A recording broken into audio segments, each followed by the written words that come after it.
Está bien.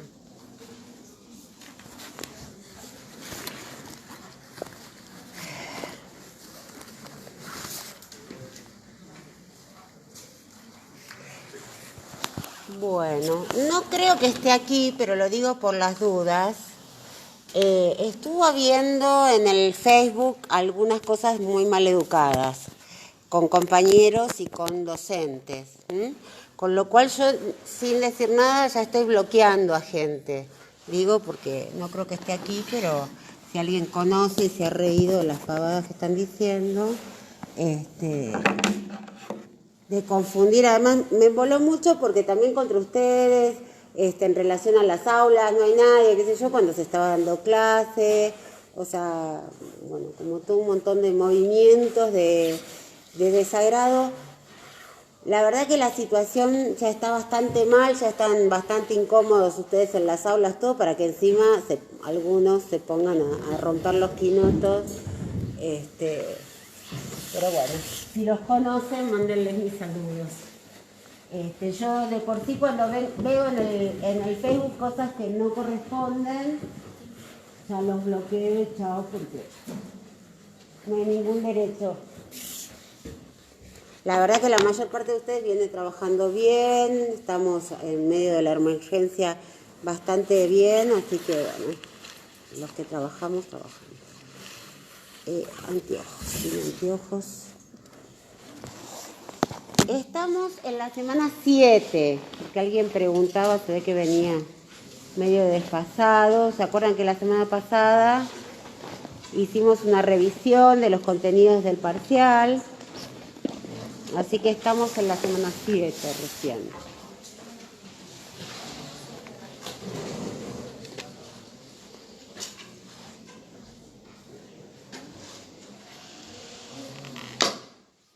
Por supuesto, independientemente de... O sea, nosotros ya les pasamos, ¿no? Las fechas del segundo parcial, todo eso yo se las subí ya, ¿no? Sí. Las fechas no se mueven, o sea que lo que se puede mover eventualmente son los contenidos. Es decir, si no llegamos a ver todo el programa, hasta donde lleguemos. Yo entiendo que sí llegamos, en general llegamos, pero las fechas están puestas porque son las fechas del calendario académico, así que no tenemos mucha flexibilidad con eso. Bien, les quería decir una cosa. De la semana 7, yo cuando estaba revisando la clase, me pareció que el texto de Wolf que tenemos es un poco excesivo. Entonces lo vamos a sacar porque un poco redunda, o sea, repite algunas cosas que dicen otros, pero un poco más difícil. Entonces, el texto de Wolf, por supuesto que el que lo leyó le sirve, porque no es que nada sobra, digamos, si ustedes necesitan todo, pero no se los vamos a exigir para las evaluaciones. Y vamos a trabajar, fundamentalmente para esta semana había bastante bibliografía, si todavía no empezaron, empiezan rápido, porque hay bastante bibliografía, aunque ya una parte, que van a ver las hojas de Hobsbawm, la era del capital, hay dos Hobsbawm, uno de la era del capital, la otra de la era del imperio. La era del capital ya lo habíamos leído, así que no es tanto, pero tienen varias páginas de BO y varias páginas de otro Hobsbawm, que es la era del imperio. Así que tenemos bastantes... ¿Me dejas ver un segundito que tengo una regla que me llama la atención? Tenemos la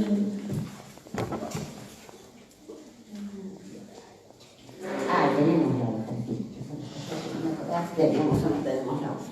Bien, así que y Laufer, ¿no? Hay bastante material para trabajar. Y esto se complementa, no sé cómo estarán con los prácticos porque estamos bastante desfasados, pero se complementa tanto con el práctico 5 como con el práctico 6. El práctico 5 es el de naciones, ¿no? Bien. Es un texto complejo, tiene sus problemas. Les va a venir bien tanto el texto de Beó, que explica esta nueva alianza entre la burguesía, y ahí es que sí la compañera porque lo leyó muy bien, esta nueva alianza entre la burguesía y el Estado. Entonces, vamos a alargar por ahí, porque además una compañera, creo que ayer, me preguntaba a qué se refería Laufer con capitalismo de libre competencia. Entonces, efectivamente, el siglo XIX, que es donde nosotros dejamos con las revoluciones burguesas y una revolución industrial ya avanzada,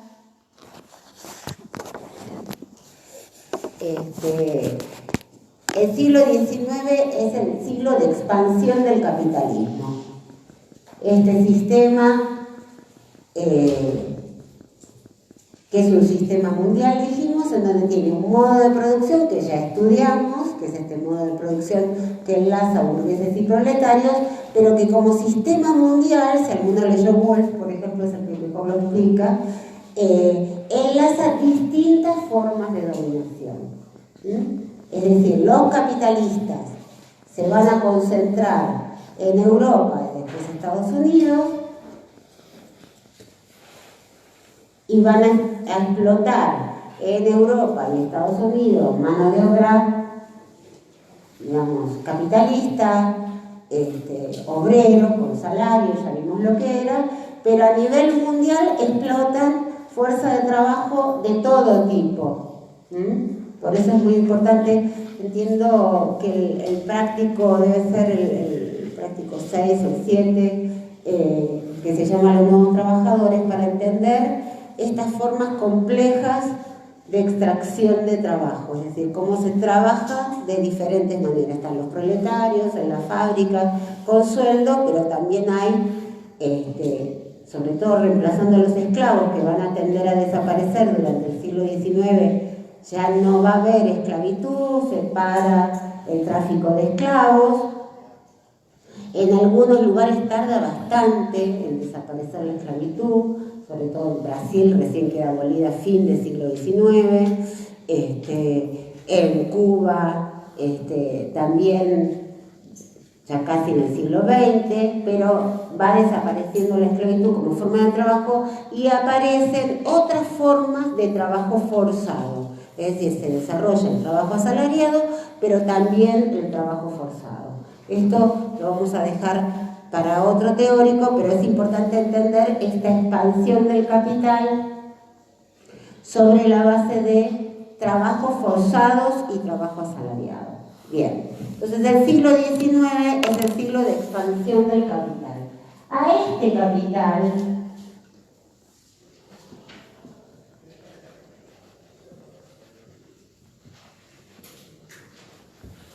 voy a poner acá para los que llegan tarde, estamos en la semana 7, que sacamos Wolf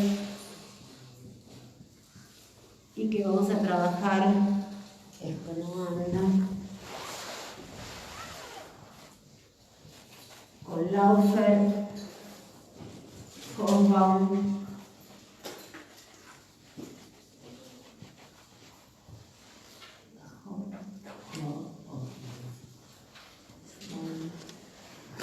dije, si me sale bien de primera Hobsbawm me doy un premio, pero no me sale.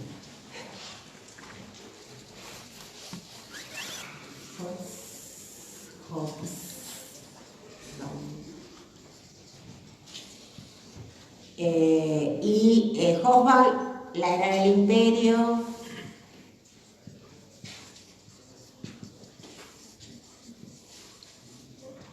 y la era del capital,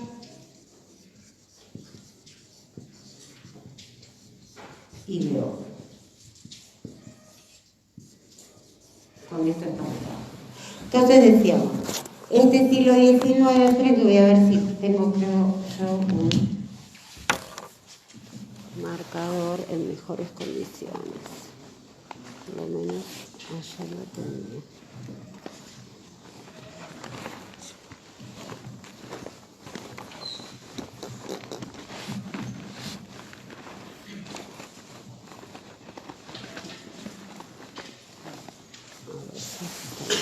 Bueno, muy bien. Entonces tenemos la siguiente situación. Nosotros venimos viendo un capitalismo que triunfa con una burguesía que toma el gobierno, que se va expandiendo, que expande sus negocios adentro de sus propios países y que va dividiéndose el mundo. Desde el punto de vista entonces del crecimiento de la manera capitalista, es decir, de la fábrica, el capitalismo industrial, esta es la etapa de expansión y llega a su punto máximo a mediados del siglo XIX. Es decir, que va a haber un periodo en Europa entre principios del XIX hasta el último cuarto, vamos a decir 1870, de gran expansión. Esa expansión tiene que ver, entonces, los autores van a decir una serie de factores. Yo voy a poner un listado y les aclaro, por los parciales, que en los parciales no pedimos en general, salvo que diga enumere. Enumere es hacer 1, 2, 3, 4, salvo que diga así. Si ustedes ponen una enumeración de cosas y dice explique, la pregunta está mal contestada, ¿no? Porque muchos, cuando decíamos explique o detalle o qué sé yo, ponían un listado de factores. Eso lo hacemos nosotros en el pizarrón para ordenar el estudio, pero no reemplaza la lectura y que eso tiene toda una explicación. Digo esto porque muchos parciales están llenos de listas de cosas. Las listas de cosas no son explicaciones. Imagínense si yo les dijera ahora, la fuerza de trabajo, el gobierno, ¿qué voy? Ustedes no entenderían nada. O les daríamos un apunte también con listado de cosas, no se entendería nada. Entonces, cuando uno dice explicar, es porque queremos ver si ustedes entendieron, no si ustedes recuerdan 5 cosas. Más vale que pueden recordar 5 cosas, recuerdan los autores de moda, los jugadores de fútbol, con sus 5 cosas. ¿Sí? 5 cosas no es entender la historia. ¿No se acuerdan que estamos desarrollando un método histórico? ¿Sí? Alguno preguntaba en relación a si había que festejar o no sé si algunos lo vieron en el Facebook, que alguien preguntaba si había que festejar o no las fiestas patrias. Y yo lo que le decía es que, bueno, justamente esta materia lo que le da es elementos para que ustedes decidan si van a festejar o no las fiestas patrias. O sea, no es que nosotros les vamos a decir un listado de cosas buenas y un listado de cosas malas, sino que justamente el método histórico es lo que nos permite a nosotros elaborar o cuestionar la información para pensar la historia. Por eso incluso yo les estamos subiendo cosas en general de la colonización y les subí un movimiento muy interesante que se desarrolló este año en contra del corcho quemado, ¿no? No sé si lo vieron, pero en las fiestas, por supuesto que las fiestas escolares en general, en los tributos, en el toro chiquito con el corcho quemado, pero es una cosa que sería interesante para reproducir esto, que la esclavitud no era ninguna cosa graciosa, que la vendedora de empanadas no son nada para festejar, etcétera, y que si nos pintamos la cara con corcho quemado y no denunciamos la situación de esclavitud, estamos banalizando, estamos festejando una cosa que ha sido muy dolorosa. Pero esas cosas, ¿cómo esta gente que toma esta posición se da cuenta? Y bueno, ¿por qué usa un método histórico que le permite evaluar diferentes situaciones? ¿Qué cosas son heroicas? ¿Qué cosas son opresivas? Entonces, para eso estamos. El listado de cosas buenas y de cosas malas, seguimos con una cosa escolar. Nosotros en la escuela también no aprendimos que hay que lavarse las manos, que hay que lavarse los dientes. En la medida que nos explica por qué no tenemos autonomía para decidir. ¿Sí? Por supuesto, que si la lista no hay que meter los dedos en el chufle, no hay que cruzar cuando viene el colectivo, etcétera, es una serie de cosas que no son opinables. Pero la vida de todos nosotros es mucho más compleja que ese listado de cosas buenas o malas. Entonces, si ustedes se estudian listados de cosas que no les significan nada, no pueden tomar decisiones. Y nosotros estamos pensando en conocer la realidad para tomar decisiones. ¿Sí? Decisiones en parte científicas y en parte de la vida de todos. Para eso se forman como intelectuales, para impulsar acciones de los demás. Miren, si ustedes los demás van a decir, ¿cómo están circulando ahora por las redes? No voten a este, sí voten a este. Listados de cosas que no sirven para decidir. Bien, entonces, yo voy a poner un listado, pero con eso no se toda la materia. Estamos. Que a mí a veces me da miedo ciertos instrumentos que nosotros tenemos, como por ejemplo el sintetizando, ir explicando, porque ustedes después se los aprenden de memoria y no aprenden nada. Pero bueno, a veces tenemos un poco de miedo de qué cosas ustedes entienden que hay que hacer. Cuando nosotros decimos que hay que entender y que hay que explicar, no es un listado de cosas, y con eso no alcanza. ¿Estamos de acuerdo? Bien, entonces decíamos, ¿cuáles son los apoyos de esta expansión del capital? En principio la fuerza de trabajo, ¿sí? Porque ya dijimos que toda la riqueza generada es generada por la fuerza de trabajo. Ya dijimos, el dinero no produce dinero, toda la riqueza es la producida por la fuerza de trabajo a través de la plusvalía. Por lo tanto, la principal apoyatura de todo el sistema es su fuerza de trabajo. Pero nosotros ya estudiamos que esta fuerza de trabajo es una fuerza de trabajo que empieza a organizarse, a cuestionar, y cuál es la respuesta en general de los gobiernos hacia esta organización. ¿Cuál es? La represión. Entonces, para reprimir, estas burguesías, que son los beneficiarios de este trabajo, tienen que contar con un Estado que defienda los intereses de la burguesía. Por eso, esta alianza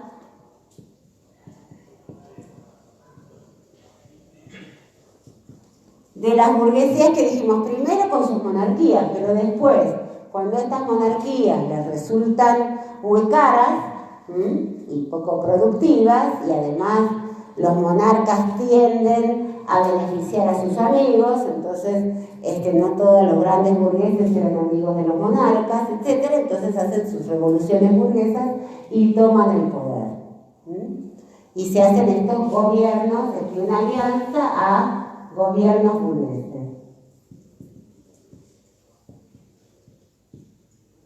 ¿Y qué les dan? Dice Veo. Digo esto para que puedan leer Veo con más facilidad.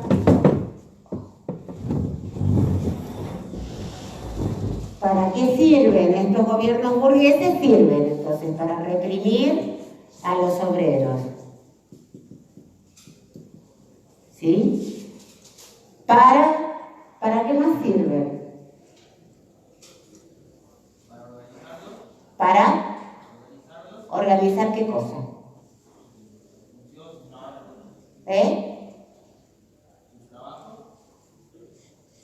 No, el trabajo lo organizan los burgueses, te van a decir cuántas horas trabajás, cómo vas a trabajar, en qué máquina vas a trabajar, eso no organiza el Estado. Ustedes tienen en la cabeza un Estado muy regulador, que es el Estado actual, que puede decir varias cosas, igual no organiza el trabajo el Estado, ¿no?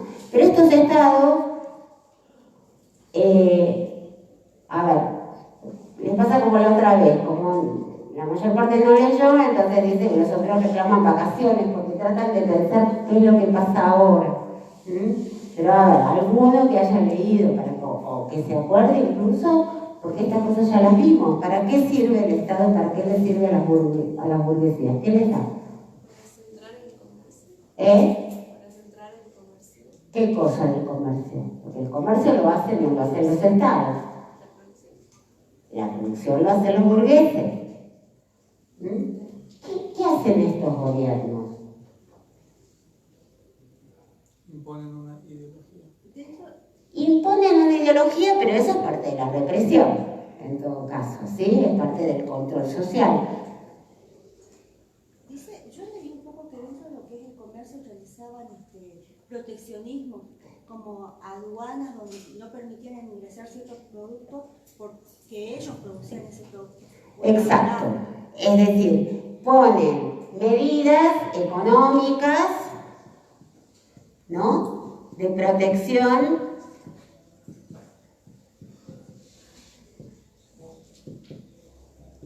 barreras aduaneras, promociones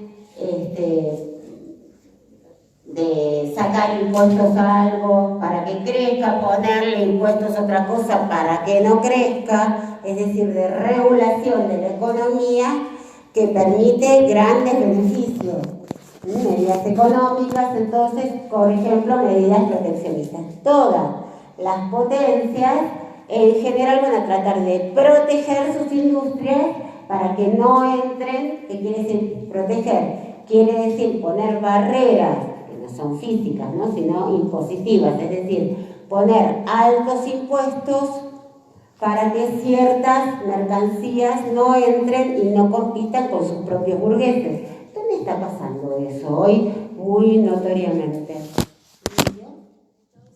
¿Con quién? Con China, ¿sí? Por ejemplo, estamos viendo en general, esto genera lo que en el mundo capitalista genera lo que se llaman guerras comerciales, que no son guerras físicas, aunque eventualmente vamos a ver que terminan en guerras físicas, pero que son efectivamente poner, entonces, ¿cómo se hacen estos grandes conflictos? Porque una potencia pone lo que llaman barreras aduaneras. Cuando decimos barrera, digo, no es una barrera física, sino que le pone altísimos impuestos o directamente prohíbe la importación de determinados artículos. Entonces, ustedes en algún momento leen los diarios, van a ver, por ejemplo, con China, pero también pasa en Estados Unidos y Argentina.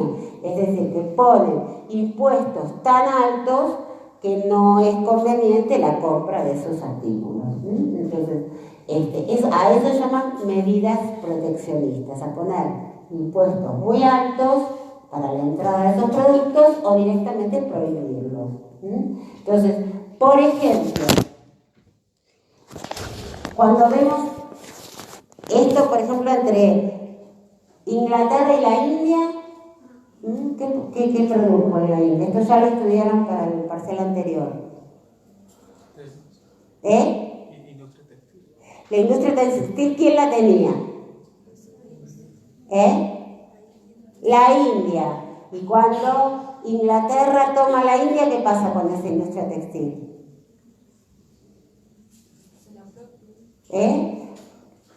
No, ¿qué hace Inglaterra?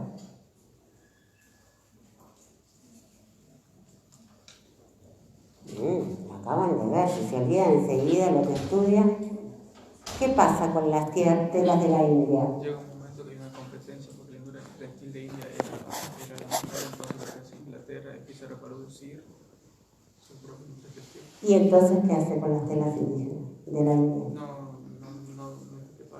es que pase el comercio. Prohíbe la importación. ¿Y qué pasa con la industria textil de la India? Que no era industria con fábricas, ¿no? Era artesanal. Pero efectivamente hasta el día de hoy tienen excelentes telas. Y entonces, ¿qué pasa con las telas de la India? ¿Qué obliga que pase en la India? ¿Qué va a pasar? ¿A qué se va a tener que dedicar la India que ya no puede vender sus telas? ¿Qué va a vender? Todo esto lo estudiamos, a ver. ¿Qué va a vender la India?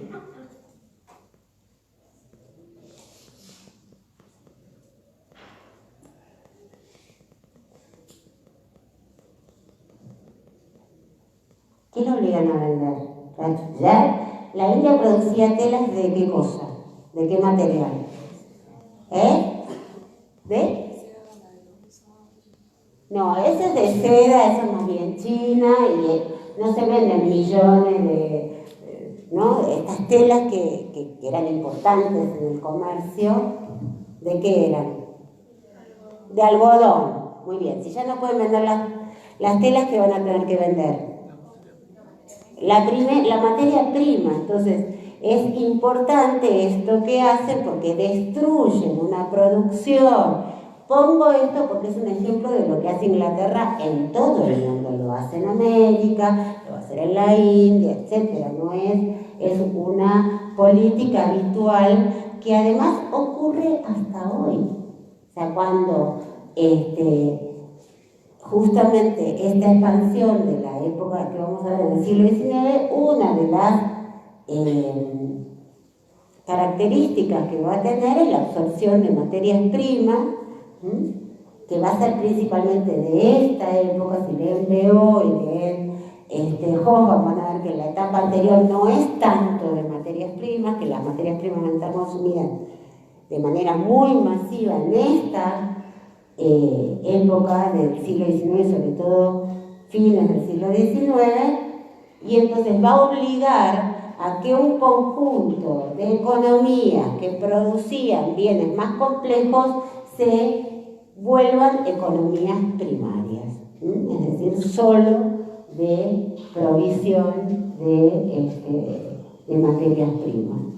Entonces, este mecanismo de la embolilla, porque es un mecanismo importante para entender.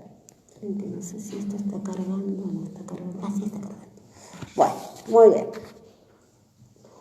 Entonces, medidas económicas de protección en las potencias y, a su vez, ya lo dijimos antes, estos estados que van a colaborar con su fuerza diplomática o bélica, o por medio de la guerra, en la expansión. Esta es una etapa que ocurre, ¿qué cosa? Desde el siglo XIX. ¿Qué es lo que va a ocurrir en el mundo?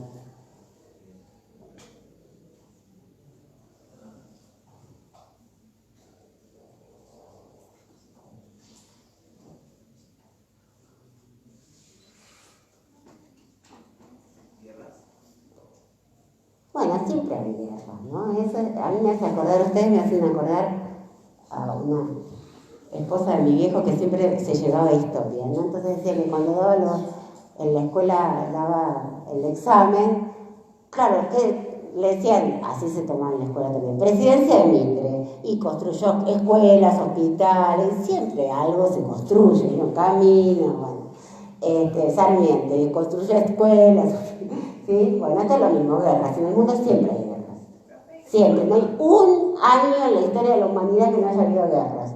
¿Pero qué tipo de guerras? ¿Qué es lo que pasa? Sí. No, todavía no. Las guerras mundiales son del principio del siglo XX. ¿Cuándo está el Tratado de Versalles? El Tratado de Versalles es un tratado con el cual termina la Primera Guerra. Y ya lo vamos a ver. Pero todavía quédense. ¿Qué es lo que ocurre en esta etapa? Las revoluciones, creo que. Las vimos, las revoluciones, ¿sí? Desde el principio del siglo XIX. Ahí cuando dice, creo que Cosmos, el mundo se unifica. El mundo se unifica, ya lo vimos, efectivamente queda interconectado, y ya dijimos que tiene esta interconexión, ¿cuál es su característica?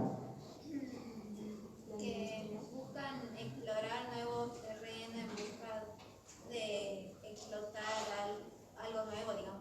Bien, a ver, explorar nuevos terrenos no, porque los terrenos no son nuevos, la Tierra es toda vieja como el mundo, ¿sí? O sea que nuevos no. Esto que ustedes dicen ya criticamos la idea de exploración, ¿sí? Esta idea que efectivamente nosotros todos tenemos, lo vimos bien las otras clases como diciendo, esta idea que todos tenemos del explorador es una idea colonial. Esto de que va a nuevos terrenos es lo mismo que la idea que muchos pusieron de que Colón descubre América. Ya la criticamos, para eso tenemos método histórico. Es decir, para poder ser críticos con esas cosas que ya estudiamos varias veces.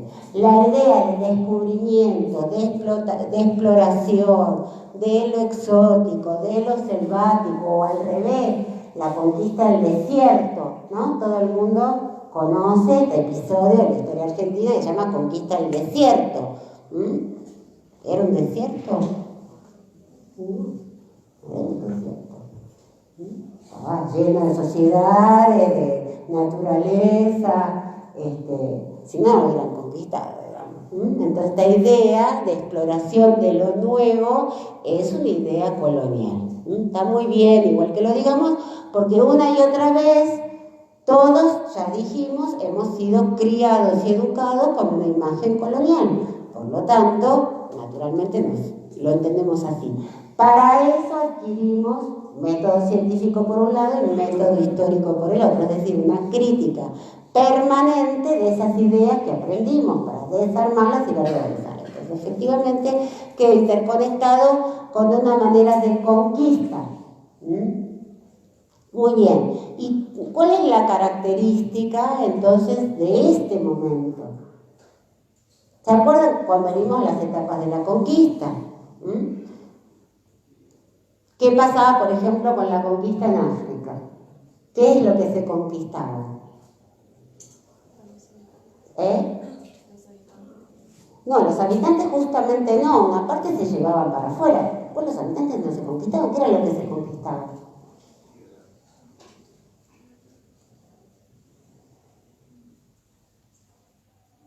¿Dónde se instalaban? En las costas. Entonces, justamente una de las características de esta época va a ser esta instalación de gobiernos coloniales en todo el territorio.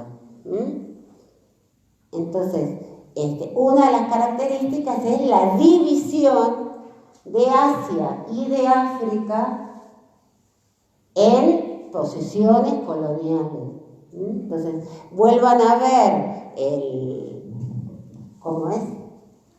Ese PowerPoint que teníamos los mapitas, porque ahí hay un mapa del mundo justamente del siglo XIX, no del siglo XVI, que es estos mapas con las costas ocupadas, sino ya en el siglo XIX un mapa donde está dividido. Incluso es impactante porque cuando uno ve el diseño de los países africanos, en gran parte ve que sus límites son rectos. ¿Qué quiere decir? Nosotros conocemos los límites entre un país y otro, van siguiendo en general accidentes geográficos, ¿no? Nuestro límite con Chile no es recto, ¿no? En la cordillera de los Andes, las altas cumbres, entonces va siguiendo las altas cumbres, ¿sí? O el límite con Bolivia o un río, entonces va siguiendo el río, no son límites rectos. ¿Qué quiere decir que tiene un límite recto? ¿Que siguió qué cosa?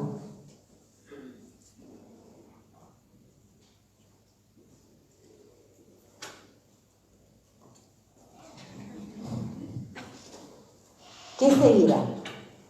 ¿Qué querrá decir que no sigue una convención entre dos países que dijeron, bueno, este río o estas montañas o este lago, estos accidentes geográficos que son lo que en general divide los países? ¿Por qué será un límite recto?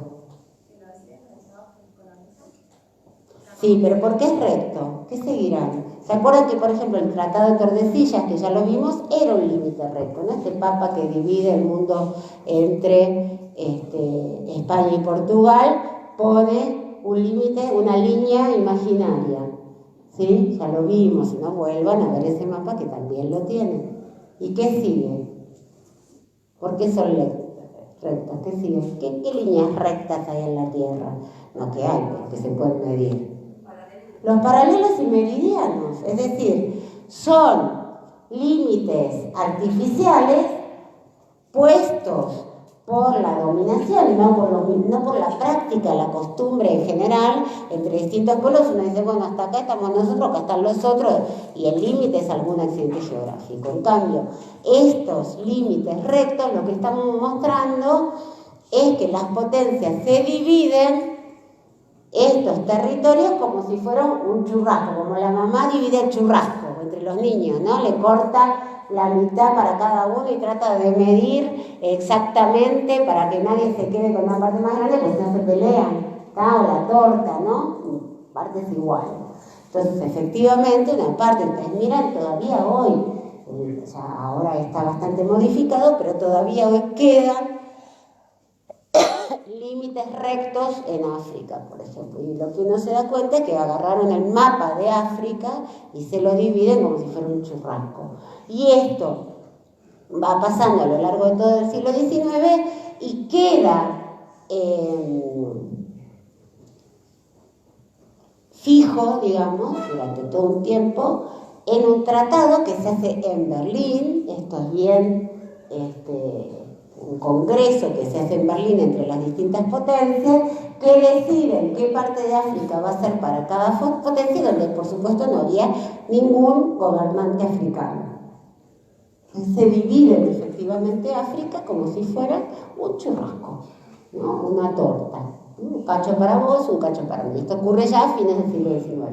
Pero es un proceso que va a ocurrir a lo largo de todo el siglo XIX. Por eso es tan interesante y casi se puede leer como un libro de una aventura trágica el capítulo que tienen de Hobsbawm de la era del imperio. No porque se tengan que aprender de memoria qué año se conquistó cada territorio, ¿no? Sino justamente para que adquieran esta impresión que da por este listado, es todo un capítulo que da listados de conquistas, ¿no? Cómo se va haciendo, no cuenta mucho cómo, pero sí cómo este mundo se va expandiendo y va tomando y se va repartiendo el mundo como esto, como una torta, en donde justamente la idea es que son territorios nuevos que pueden ser repartidos. Entonces, esta idea de territorio nuevo, de nuevo mundo, que ya viene, ¿no? Porque el nuevo mundo era América del siglo XVI, pero esto de todo el tiempo de territorios nuevos, lo único, en sociedades que tenían, como todo en la Tierra, decenas de miles de años, incluso en el caso de África, porque el poblamiento americano es un poblamiento tardío, todos lo sabemos, tiene más o menos 20.000 años, puede tener un poco más, pero alrededor de los 20.000 años. El poblamiento africano es mucho más antiguo, por lo tanto, ¿qué nuevo mundo es? Entonces, esta idea del nuevo mundo es una idea que tenemos que ir revisando. Entonces, lo otro que dan los estados es la expansión colonial, que ya no va a ser hecha por las compañías comerciales, sino vía dos instrumentos del Estado, que es la diplomacia, y cuando la diplomacia no funciona, la guerra. Acá sí, ¿se acuerdan que dijimos por qué ocupaban las costas? Porque estas potencias no tenían un poder suficiente para ocupar los territorios. Incluso cuando ocuparon América, nosotros sabemos, ya dijimos, que no es que lo ocupan los europeos, sino que hacen jugar, digamos, ejércitos indígenas contra ejércitos indígenas, y así van dominando el territorio, pero no es que los europeos efectivamente son ellos los que conquistan. No tienen ni la cantidad de personas, ni el poder del fuego, ni el desarrollo armamentístico. En cambio, en esta etapa, el desarrollo de los armamentos ya es una etapa industrial, la cantidad y calidad de los armamentos va a ser muy poderosa y muy avanzada. Justamente hay toda una industria bélica. Esta época va a ser, ya dijimos, un momento de grandes desarrollos tecnológicos. Uno de ellos y más importante es la industria bélica. Por lo tanto, esto les va a dar una superioridad efectivamente a estos ejércitos y les va a permitir ocupar los terrenos, los territorios. Por supuesto, siempre van a tener el poder de comprar ejércitos del lugar, ¿no? Esto acuña una palabra que quizá ya se usa menos, pero todavía se sigue usando y cada tanto la van a poder leer, que es la palabra cipayo. La palabra cipayo, los cipayos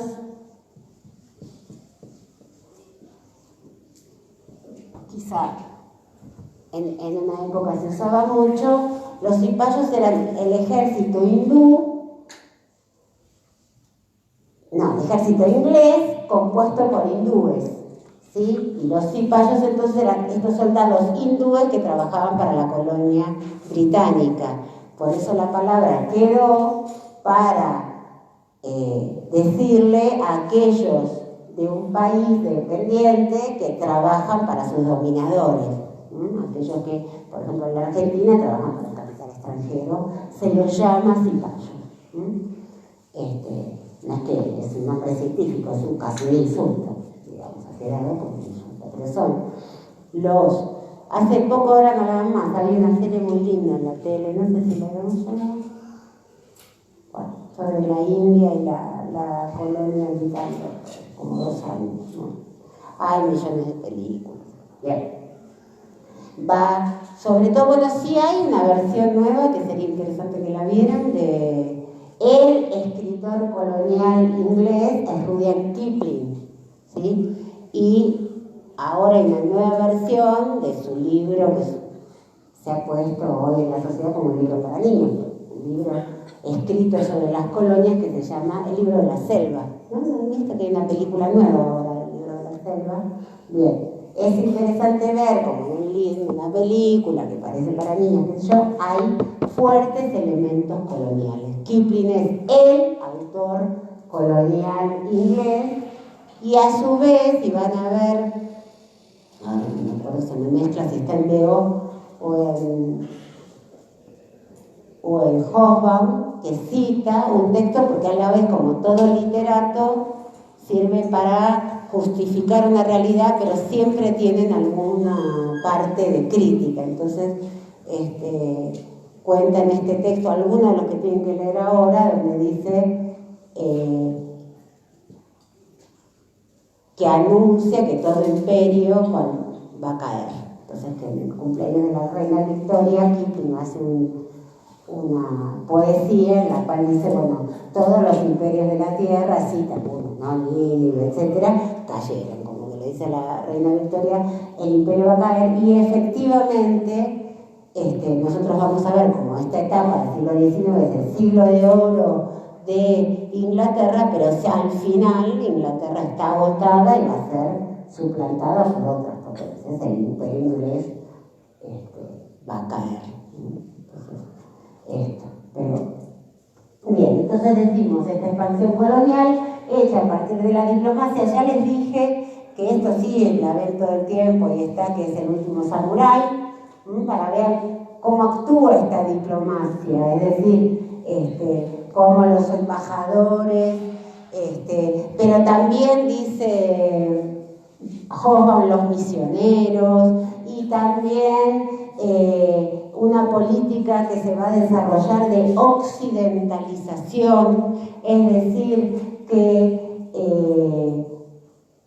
las potencias van a invitar a los miembros de las familias reales, de las familias gobernantes, a que estudien y que vayan a vivir y los educan en las universidades europeas para que cuando vuelvan a sus países hacer los negocios.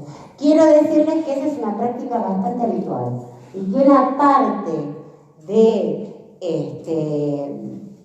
estos posgrados que se dan internacionalmente siguen teniendo este objetivo. Vieron que siempre hay oportunidades y becas para ir a estudiar a países que hoy todavía siguen siendo una potencia, y que tiene bastante que ver entonces con esta posibilidad de formar técnicos, hoy ya no solo de las familias gobernantes, sino también sectores intelectuales, a formar técnicos que después hagan política a favor de esos países. Bueno, yo estudié en España, hice mis posgrados en España, y por supuesto nadie le interesa demasiado lo que decimos los historiadores, aunque un poco sí. Yo estudié en una universidad que queda en La Rábida. ¿Les suena La Rábida, ese nombre, La Rábida? ¿A alguien de la escuela? ¿Nadie le suena qué pasó a La Rábida? Nadie le suena nada. ¿Nunca escucharon ese nombre de La Rábida? El monasterio de La Rábida. monasterio de la Rábida es donde Colón se encuentra con la reina Isabel. Esto es un hecho histórico y Isabel decide ahí financiarle el viaje a Colón. Y está a 3 kilómetros del puerto de Palos. El puerto de Palos le suena. ¿Sí? ¿Qué pasa en el puerto de Palos?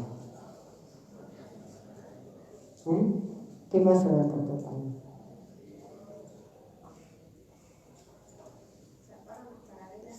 Zarpan las 3 carabelas para América. En el año 92, con los 500 años supuestamente el descubrimiento de América, pusieron una réplica de la carabela, con lo cual nosotros estudiábamos en la universidad y veíamos todos los días la carabela. Y éramos todos latinoamericanos, para que nunca nos olvidáramos cuál era la madre patria. Sería. Entonces, ahora, había una maestría en historia americana para formar entonces americanistas que viéramos bien el tema de la conquista, pero había otras maestrías, como una en desarrollo social, etcétera, que formaba directamente funcionarios. Algunos de los compañeros que estudiaban en ese momento después fueron diputados, sí, esto es una política que desde la época colonial hasta ahora, digamos, se dedica a formar a políticos y funcionarios que vean bien entonces esta relación con las potencias. Cuando empieza ahí lo van a ver en el texto de Hobbes de la Era del Imperio, donde cuenta el caso de Gandhi, ¿no? Pero una cantidad, esto después va a ser interesante porque está muy bien el texto de Hobbes en esta parte, porque él plantea cómo esa formación de técnicos, etcétera, en un momento se va a volver en contra. Es decir, aquellos que van a ver cómo se vive en Europa se van a dar cuenta que en las colonias no se vive igual y van a ser líderes de movimientos liberadores. Eso también está muy bien, en el sentido que en el texto de Hobbes no solo lean cómo se conquista, sino cómo los pueblos se van a rebelar contra esa conquista. Lo mismo que en el texto de Beo, que está cómo se domina la clase obrera, pero también va a estar cómo la clase obrera se revela una y otra vez por sus condiciones de opresión. Bueno, eso ya lo van a ver. Entonces decíamos, estos gobiernos burgueses que tienen la forma de los estados que están aprendiendo en los prácticos.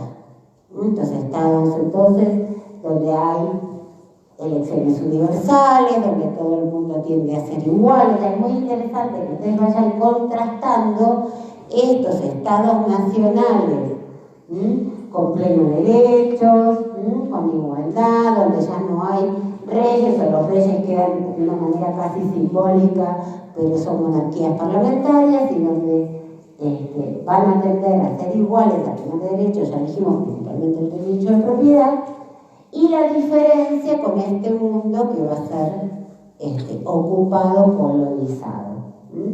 Y que ahora sí, otra cosa que tienen que entonces esta división del mundo es otro de los apoyos del crecimiento del capital.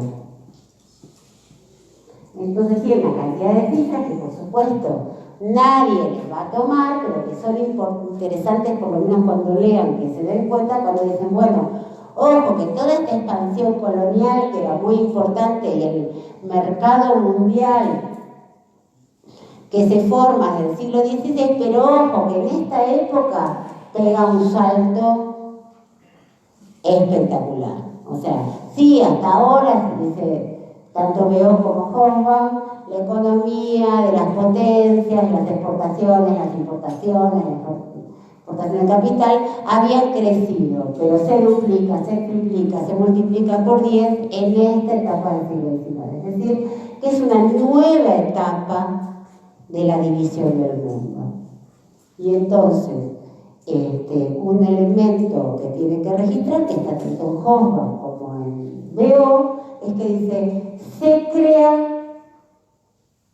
una economía mundial. Y ustedes me dicen, pero Gabriela, ya habíamos visto eso. En el siglo XVI me dijiste eso. Ojo, porque en el siglo XVI hasta esta etapa lo que se crea es un mercado mundial. No es lo mismo decir que el mundo intercambia a decir que se forma una economía mundial. La economía no es solo el comercio, es la producción, son todas las relaciones de producción, básicamente, además del intercambio. ¿Se entiende esta diferencia? ¿Dónde lo vemos? Y en esto que ya sabíamos, en toda la etapa anterior, gran parte de lo que se comercia lo siguen comerciando las propias poblaciones que entran en relación con los europeos. Ya dijimos, ¿quién hace el tráfico de esclavos hasta que llega a la costa? Bueno, los propios africanos.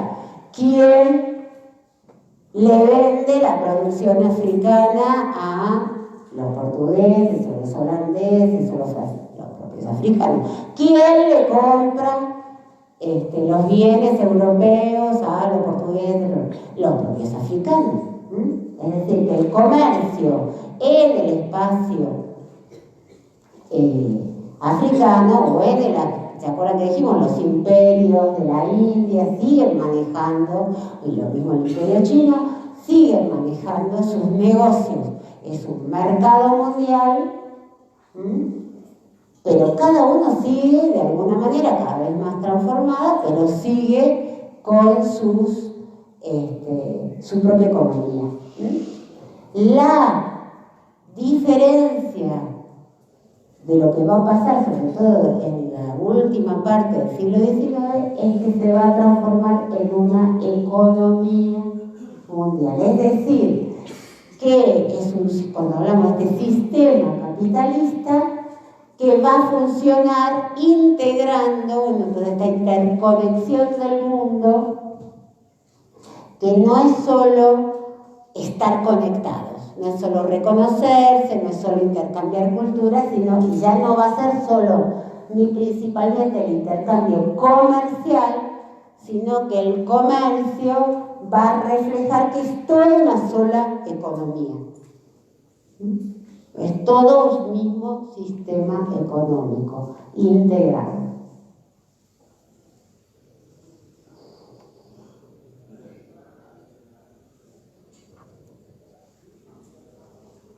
¿Cómo dijo que se implicaba la producción?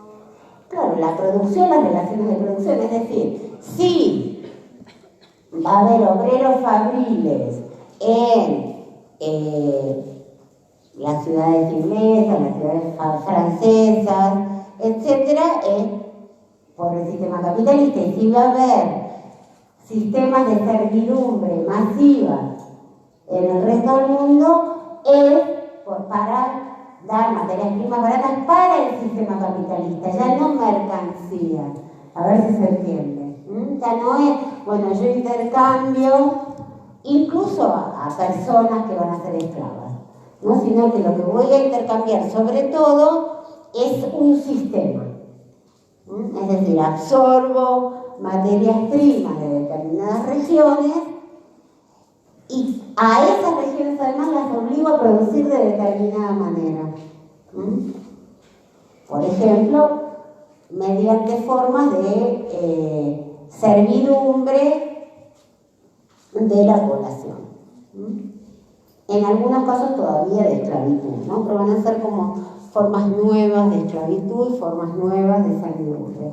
Incluso a trasladar masas inmensas de población. Es decir, en lugares donde se precisa una masa muy grande de población y no la tengo, voy a trasladar migrantes, ya no van a ser esclavos, pero van a ser gente con contratos de servicio, que se van a trasladar a lugares muy lejanos. Por ejemplo, en Sudáfrica va a haber se va a trasladar una cantidad de población hindú, o a Cuba, para reemplazar el tráfico de esclavos, una masa de población hindú, a Perú, una masa de población china. Es decir, se trasladan masas de población y nosotros conocemos algo, habrán estudiado en la escuela y conocemos con nuestras propias familias las masas de inmigrantes europeos, ¿sí? Que también se van a mover por el mundo. Pero además, estos inmigrantes europeos en general se mueven en esta misma época, en general movidos por las crisis que van generando en sus propios países los procesos de industrialización. Pero ya vimos que los procesos de industrialización generan un crecimiento de la riqueza en algunos sectores, pero ya vimos que en otros sectores generan un gran empobrecimiento. Bueno, entonces la población que antes trabajaba en los campos, que ahora los campos ya no van a producir con tanta mano de obra, sino que van a estar llenos de ovejas o llenos de algún producto que se va a tecnificar su producción, van a tener que emigrar a otros lugares. Y esto, que es lo que ocurre con la población europea, en general van a poblar distintas regiones de América con distintas relaciones, ya lo van a ver en los nuevos trabajadores. Pero además de estas migraciones, hay masas de migraciones forzadas de los países coloniales, ya no negros, no sé si se entiende, ya no negros, sino más bien asiáticos, que van a ser forzados a migrar a distintos lugares de la propia Asia, de la propia África y de América, para constituir fuerza de trabajo de nuevas producciones, que van a ser estas materias primas que masivamente se trasladan. Entonces, nuevamente aquí hay un cambio tecnológico importante. La división del mundo y el cambio tecnológico. Este cambio tecnológico, que además de la producción, tiene que ver con el transporte y este mundo interconectado, que va a permitir la traslación de grandes masas de materias primas, ¿sí? ¿Se acuerdan que dijimos que en la etapa anterior no se podía, que lo principal que se trasladaba era oro y plata y algunas mercancías muy preciosas? La pimienta, que era carísima, o la cochinilla, o el valor de cosas que eran muy caras, pero no tenían un transporte que pudiera trasladar a nivel mundial grandes cantidades de productos baratos. Eso va a ser de esta época, con el desarrollo de la máquina y el barco a vapor y los ferrocarriles, que entonces va a permitir el traslado de materias primas baratas, el caucho, el petróleo o los alimentos, ¿no? Esto que también dice Deo y Hobsbawm, que las masas urbanas van a empezar a demandar alimentos y ya, salvo en Estados Unidos, que efectivamente sí va a poder alimentar a sus ciudades, porque tiene campos muy extensos y justamente va a ser muy tempranamente una red ferroviaria y también una red de tráfico por los ríos, ¿no? A través de barcos a vapor en los ríos, entonces tiene muchos ríos navegables, entonces va a poder distribuir de las zonas de producción de alimentos a la zona de industria. En este momento, en el siglo XIX, cuando Estados Unidos va a expandir su territorio, ¿se acuerdan que dijimos que Estados Unidos era un pedacito en la costa este? Y va a ser en el siglo XIX donde le va a sacar la mitad del territorio a México, y donde va a ocupar todo lo que es lo que conocemos nosotros como la conquista del oeste. ¿Qué quiere decir la conquista del oeste? Esta conquista de las tierras nuevas, por supuesto que no eran nuevas, estaban ocupadas, pero de sacarle la población de esas regiones para dos tipos de actividad. Por un lado, para la actividad, toda la parte sur. ¿Qué es lo que hay en el sur de Estados Unidos? Vamos a ver, bueno, ¿qué es lo que hay? Muchísimo. Texas, ¿por qué le sacan Texas a México? ¿Qué es lo que hay en Texas?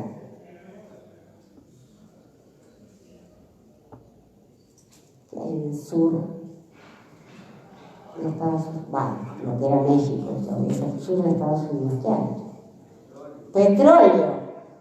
Una de las zonas petroleras más ricas del mundo, efectivamente, se quedan con el petróleo.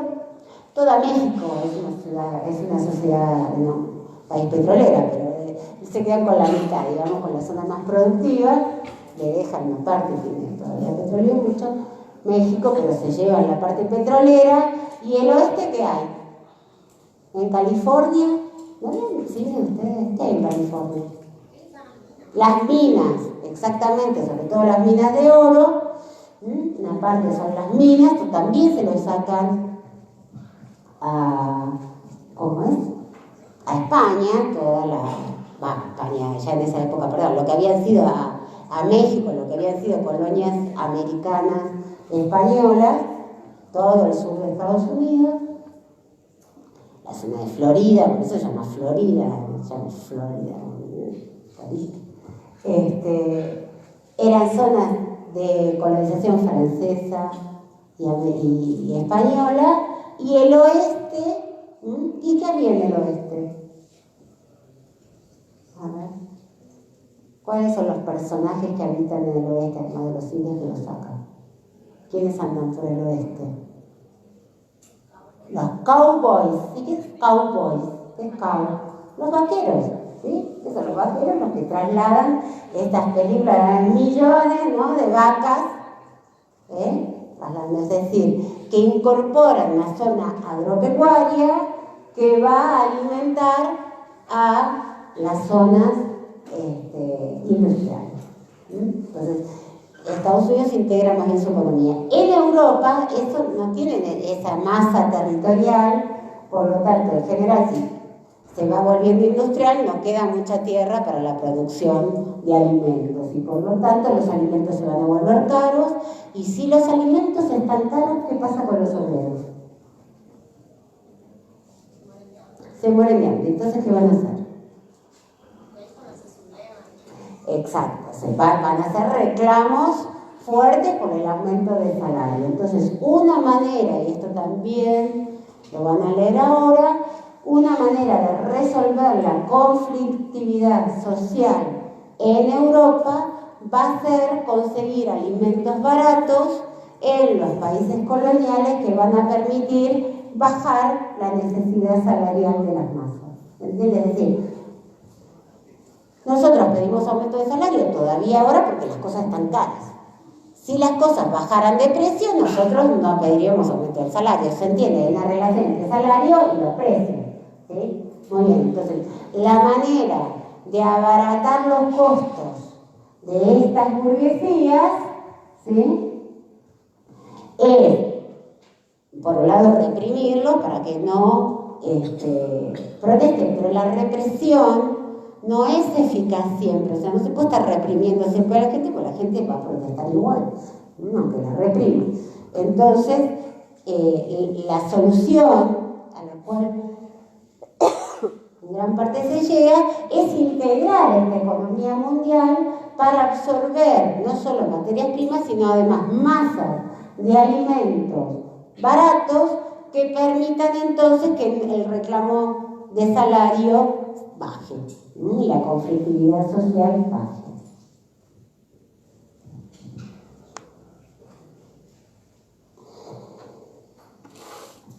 Bien. Esto implica esta división, esto se llama división internacional del trabajo. ¿Se acuerdan que nosotros habíamos visto ya una división del trabajo? ¿Que estaba dónde? ¿Dónde había división del trabajo? En la fábrica, ¿no? Esa es una división del trabajo, la especialización de la fuerza de trabajo. Ahora estamos viendo otra división, esta es la división internacional del trabajo, es decir, que en el mundo se va a dividir entre qué cosas. ¿Qué es esta división internacional? Entre los que producen qué y los que producen qué.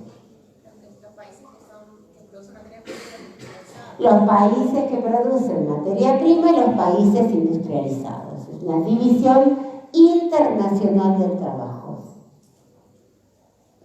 Y también hay divisiones adentro de cada país colonial, que esas serán divisiones nacionales del trabajo. Por ejemplo, en la Argentina, ¿cómo es la división? ¿Qué dirían ustedes?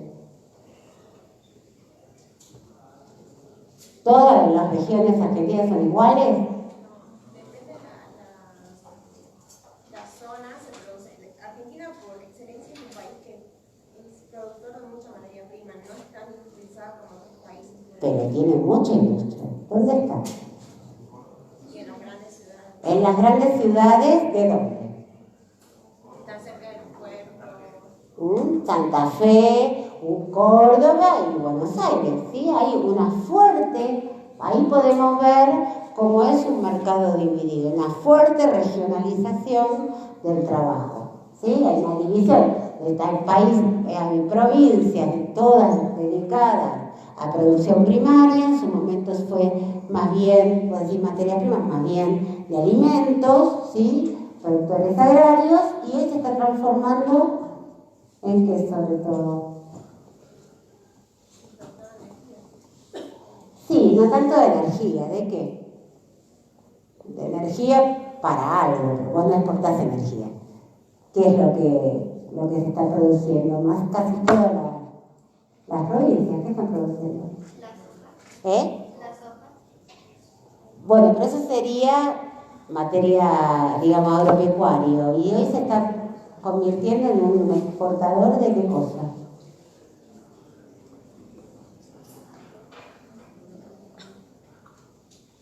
¿Qué se está produciendo por todos lados? ¿Eh?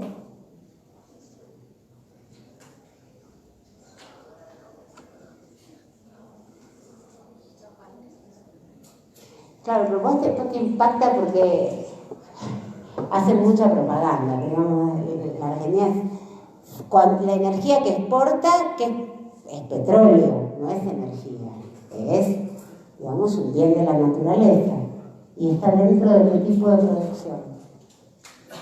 ¿Qué es eso? No es industrial, sacar petróleo no es industria.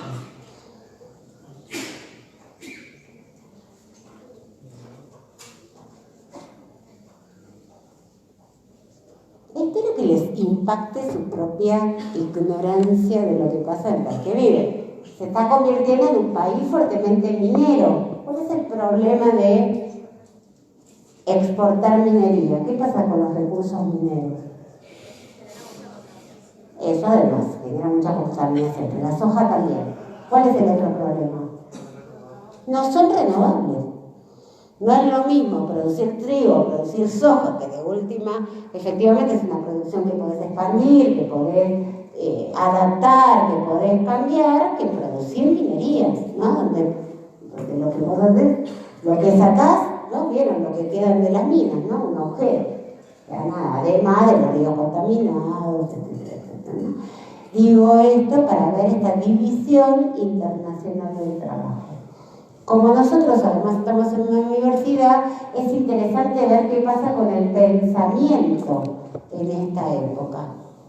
Entonces, el pensamiento de esta época se va a dirigir a las ideas liberales por un lado, es decir, estas ideas donde dice hay que ir donde hay negocios, ¿no? Los países no tienen que poner medidas proteccionistas, ojo, porque las medidas proteccionistas son para las potencias.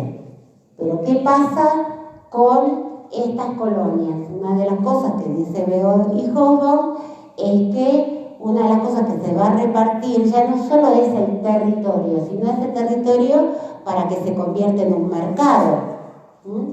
En la primera etapa del siglo XIX, ese mercado se precisa que sea un mercado fundamentalmente comprador. ¿Por qué? Porque todavía, a principios del siglo XIX, si bien se está expandiendo la demanda de materia prima, mucho más se está expandiendo la economía industrial, entonces necesita quien le compre. Y por lo tanto, digamos, inundan de mercancías el mundo. Este reparto de mercados se hace primero para enchufar las mercancías, las que precisan y las que no precisan. Porque tenemos en cuenta que así como la India tenía tela, la India no necesitaba comprar telas inglesas América también tenía sus telas y tampoco necesitaba comprar telas inglesas, y África tampoco necesitaba comprar telas inglesas, entonces estos mercados son abiertos a cañonazo, digamos. Bueno, van a ver el último samurái, que es bastante aleccionador para eso. Es decir, estos países que tradicionalmente producían sus propias mercancías y van a ser casi obligados por la guerra, por la diplomacia, a convertirse en potencias compradoras. Después, ya cuando el mundo está interconectado, en segunda mitad del siglo XX, repartido, interconectado, etc., este reparto de mercados va a ser tanto compradores como vendedores, pero siempre va a ser compradores. Por lo tanto, las colonias no pueden poner medidas proteccionistas. Cuando ponen medidas proteccionistas van los ejércitos y tratan de sacarlo. Un ejemplo de eso es el bloqueo francés y anglo-francés en el Río de la Plata en la época del gobierno Rosas, en 1848. Ustedes no lo van a estudiar porque lo tienen que estudiar en la escuela, pero la historia que estudian en Argentina y Americana es ya de fines del siglo XIX, por lo tanto de los bloqueos no va a dar nada. Pero digo, cuando en un gobierno, que es un gobierno provincial, se intenta poner medidas proteccionistas para que no ingrese esas mercancías, se hace un bloqueo al puerto. Se ponen los barcos de guerra cerrando el Río de la Plata y no dejan que la provincia de Buenos Aires en ese momento, porque Argentina no existía, exporte sus mercancías. ¿Se entiende? Es decir, cuando alguno de estos lugares trataba de poner algún freno, se tomaban medidas bélicas. Entonces, interesante esto para nosotros, de un mundo con una, por supuesto que poner medidas proteccionistas, miren cómo escribo, ¿no? Esto yo me asusto de ustedes. Es que hablo más rápido de lo que escribo.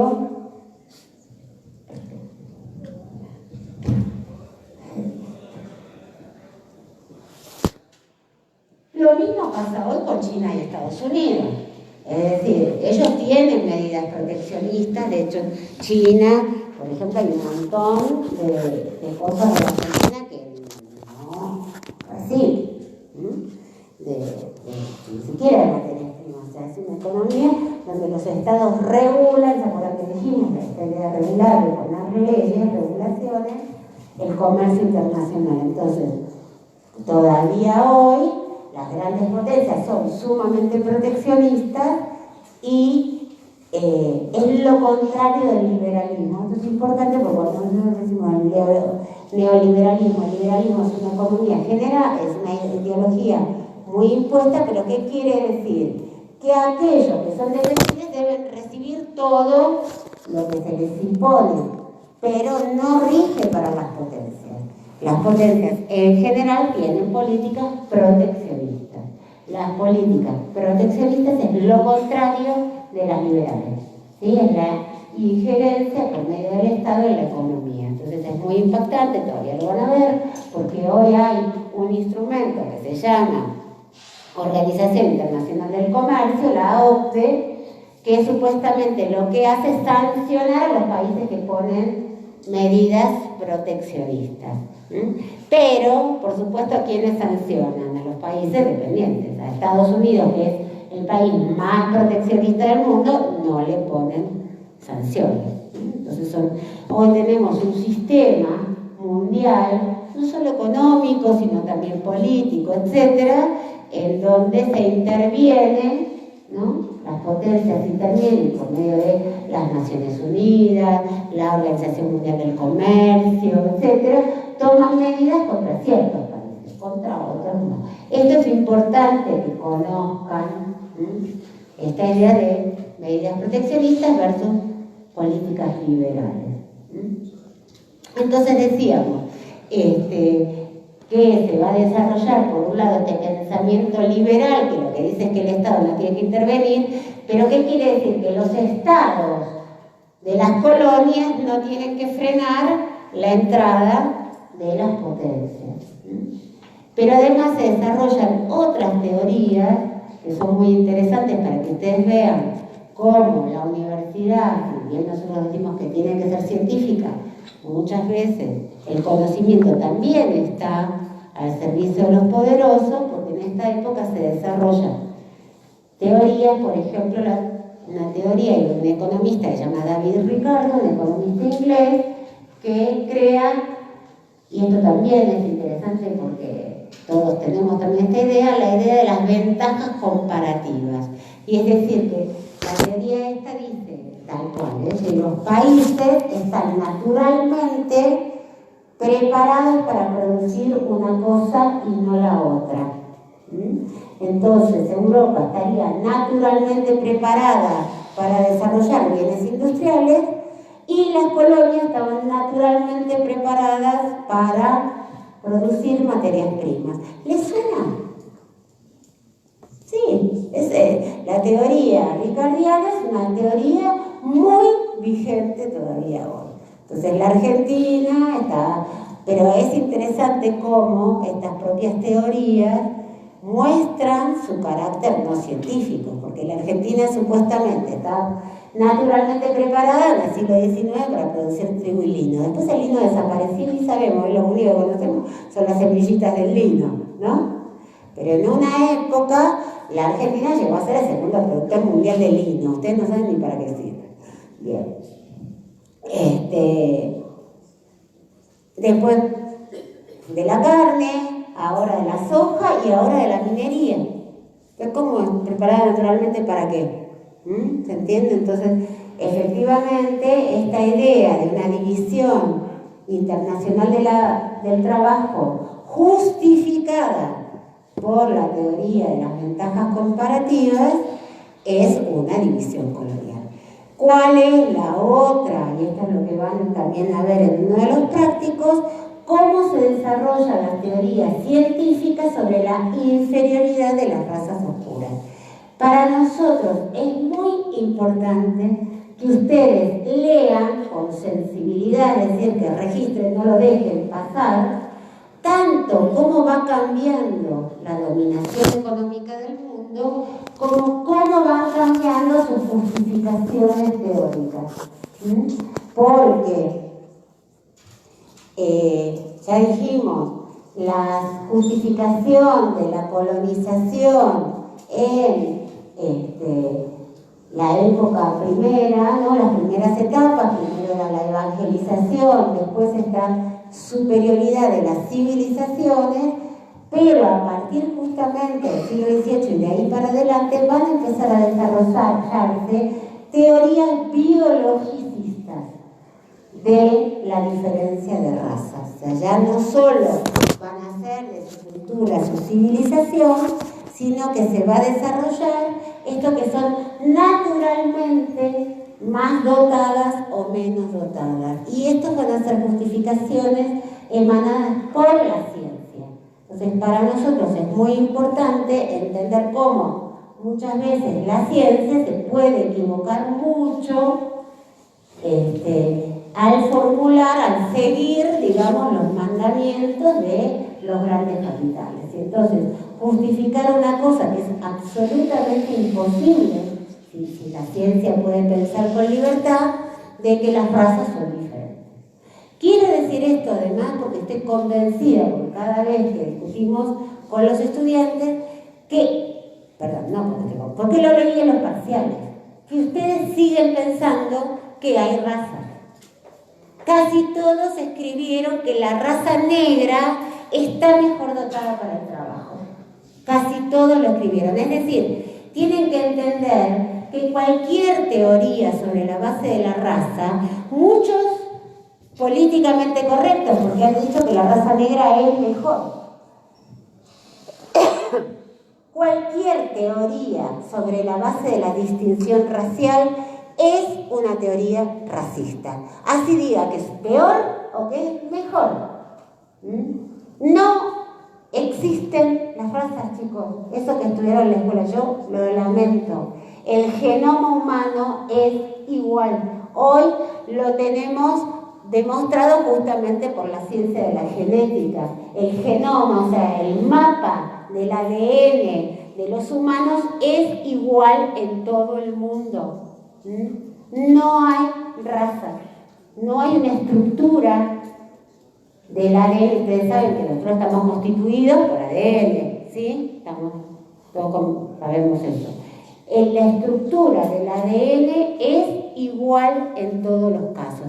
Esto antes también lo sabíamos, ¿no? Que la humanidad, antes de conocer el ADN, no sabía que los humanos eran iguales. ¿Por qué lo sabíamos? Porque la historia, las diferencias, ya las estudiamos, se han generado de manera cultural, de manera distinta. Hay cosas que antes eran iguales y son diferentes, cosas que antes eran diferentes y ahora son iguales, ya lo estudiamos, así como en una época la diferencia de género se entendía como una diferencia de superioridad femenina, o por ejemplo no se identificaban diferencias del color de la piel, después se identificaron.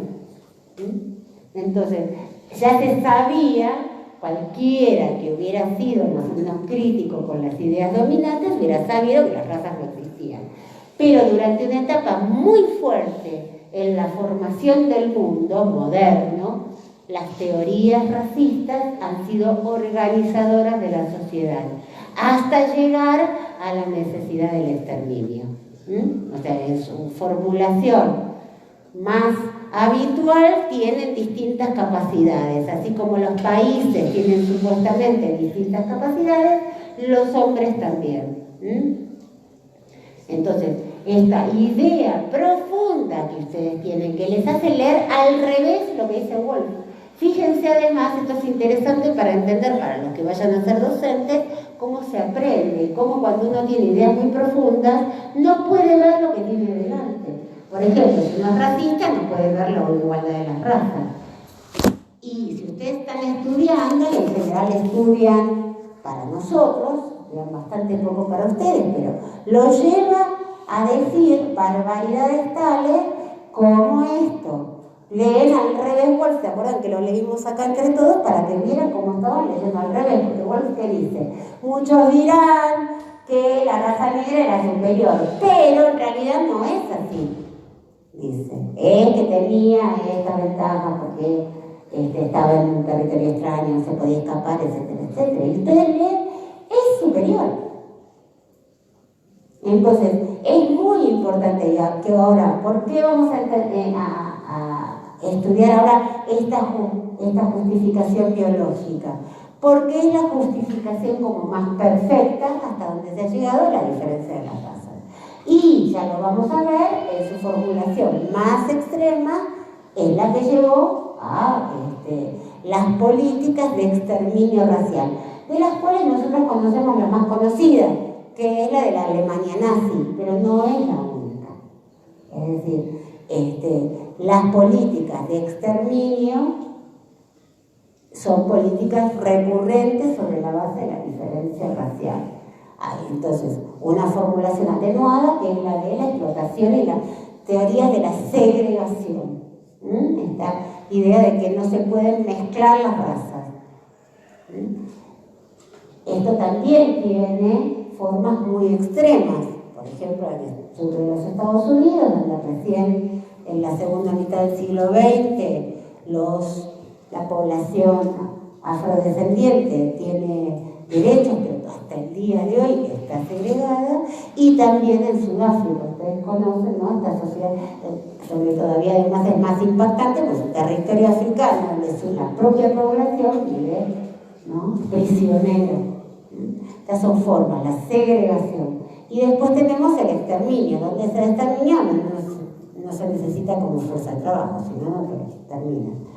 Pero es muy importante entonces que ustedes presten atención a la historicidad de estos fenómenos, porque no necesitábamos el genoma humano para saber que las razas no existían por esto, porque si en un momento no había habido diferencia y después había diferencias, ahora también que atiendan cómo el pensamiento puede configurar ideas muy complejas, muy sofisticadas, las teorías racistas,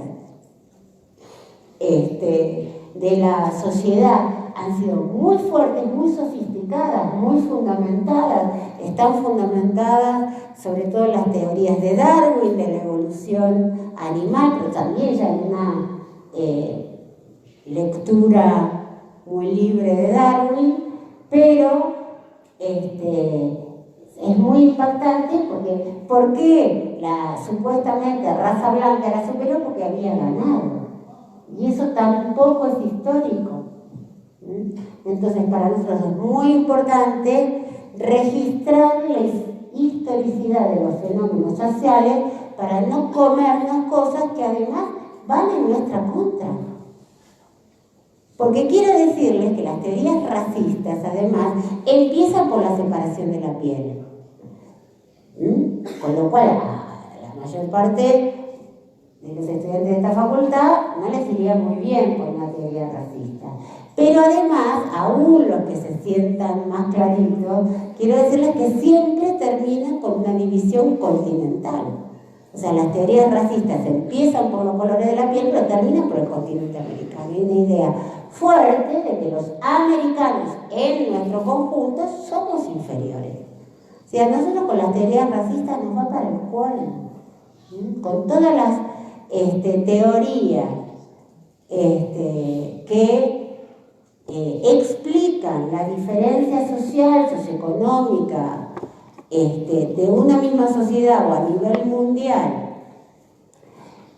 por razones de raza, de biología o de la naturaleza, siempre implican argumentos de explotación. Y para eso tenemos que ver cuál es su historia.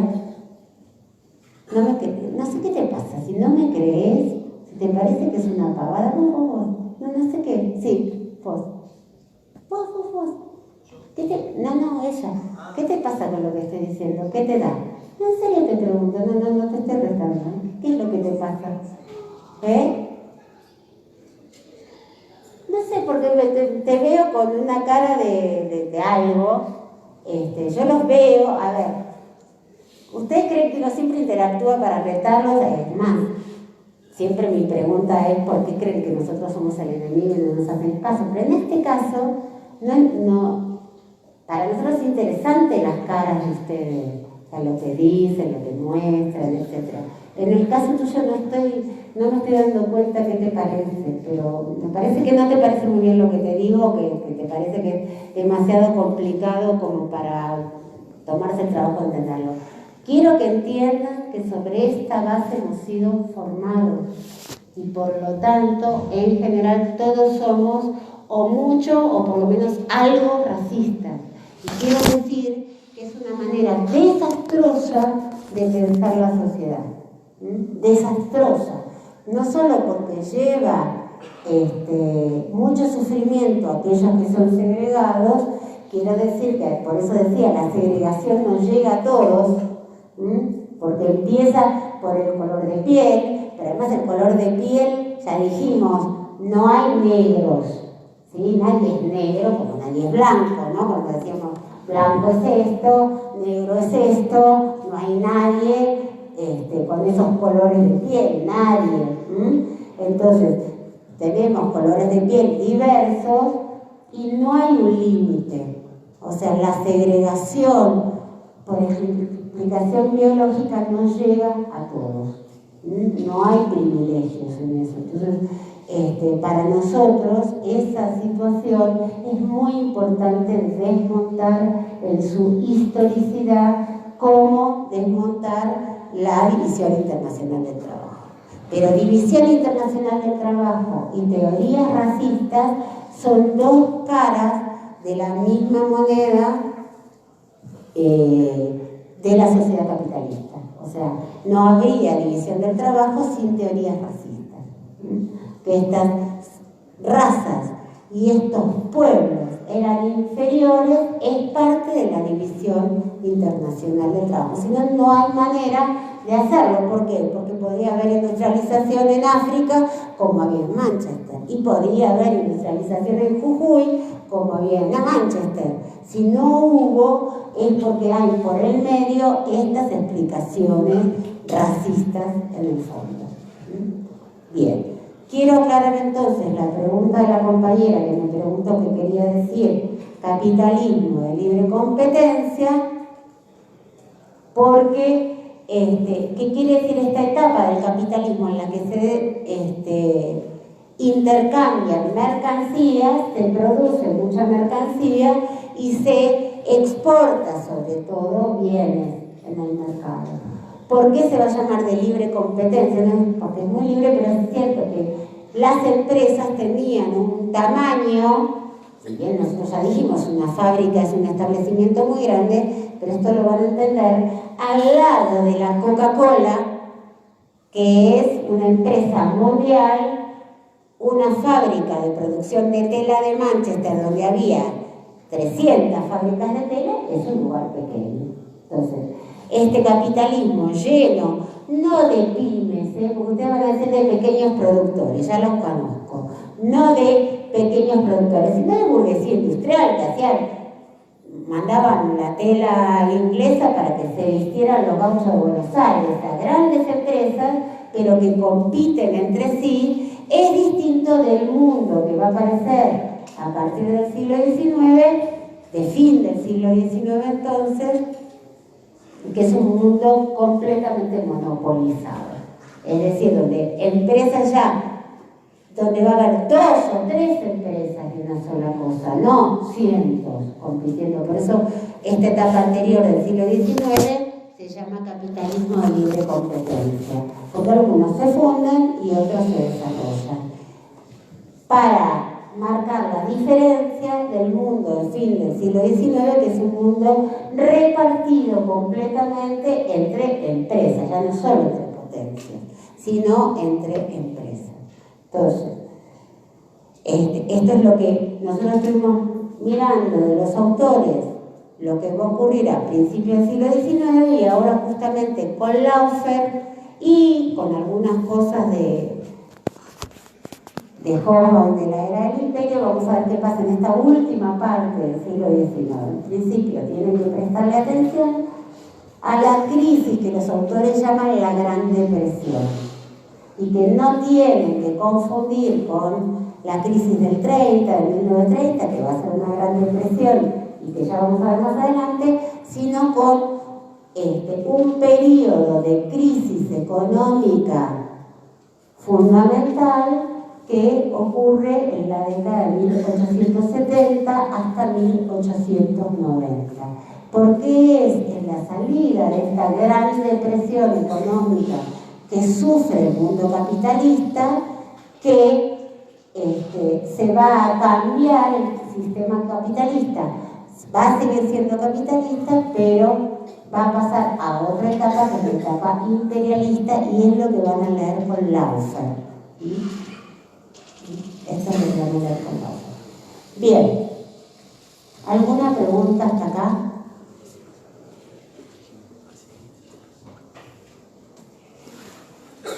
Bueno, supuestamente, ahí la veo a Mónica, vamos a entregar parciales a los que no recibieron, de la comisión del lunes, de la comisión del jueves y de la comisión del sábado.